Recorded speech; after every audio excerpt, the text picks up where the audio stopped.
नमस्कार मंडळी, वारेकर किचनमध्ये आपलं खूप खूप स्वागत आहे. आज आपण बघूया पौष्टिक अशी मोड आलेल्या मुगाची पावभाजी. तर पावभाजी बनवण्यासाठी काय काय साहित्य ते मी तुम्हाला सांगते.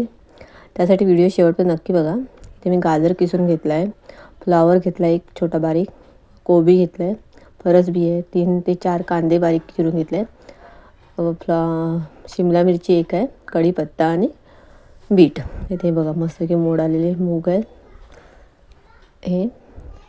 इथे मी 2 ते 3 टॅमॅटोची ग्रेव्ही करून घेतले बारीक, आणि बटाटे. इथे मी 2 बटाटे घेतले, तसे काप करून घेतले छोटे तुकडे करून, आणि हे टॅमॅटो 2 बारीक चिरून.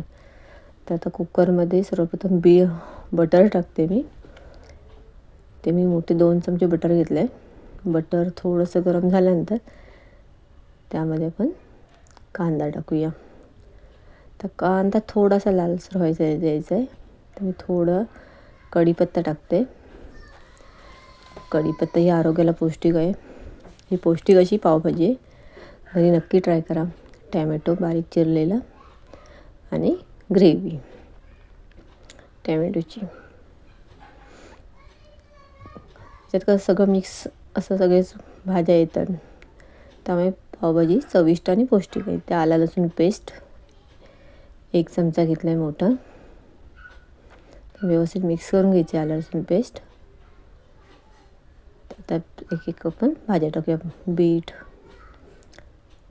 त्याच्यानंतर शिमला मिरची एकच घेतली मी, शिमला मिरची बारीक कापून, फरसबी. म्हणजे सगळ्यात ज्या काय तुमच्याकडे थोड्या अजून काय भाज्या असेल त्याही तुमच्यात टाकलात तरी चालेल. हे चवीला कसं आणि झटपट अशी होणारी, कुकरमध्ये 3 ते 4 शिट्यामध्ये चांगली भाजी शिजते ही. त्यामुळे आरोग्याला पौष्टिक आणि खायलाही चविष्ट. सगळ्याच भाज्या पोटात व्यवस्थित जातात. तर व्यवस्थित सगळे मिक्स करून घ्यायच्या सगळ्या भाज्या. त्याच्यामध्ये आपण चवीनुसार मूग टाकायचे. अजून मूग हे स्वच्छ धुवून घ्यायचे आणि मग टाकायचे. मोड आलेले कडधान्य नेहमी आरोग्याला पौष्टिक असतं. त्याच्यात बटाटा, ते सर्व व्यवस्थित मिक्स करून घ्यायचं पहिलं. तर इथे चवीनुसार मीठ,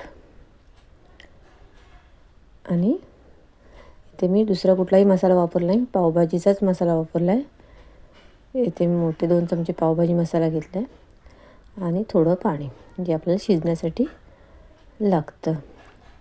तर इथं कुकरचं झाकण लावून ते 4 शिट्या द्यायच्या. बटाटा असल्यामुळे बटाटा कधी शिजतं कधी नाही शिजत, त्यामुळे मस्त 4 शिट्यामध्ये आपली पावभाजी तयार झाली. तर ही तुमच्याकडे पावभाजीचा जो चमचा आहे तो स्मॅश करायचा, त्याने तुम्ही करू शकता. थोडंसं पाणी आहे, पण ते मिक्स झाल्यानंतर व्यवस्थित होते. बघा मस्त पावभाजी तयार झाली. घरी नक्की ट्राय करा, आणि मला ट्राय केल्यानंतर मला कमेंट बॉक्समध्ये नक्की सांगा कशी पावभाजी झाली आहे, पौष्टिक अशी. हे लहानपणापासून मोठ्यापर्यंत सगळ्यांना पावभाजी आवडेल. ही पावभाजी बघा मस्त. व्हिडिओ आवडला लाईक करा, शेअर करा, कमेंट करायला विसरू नका.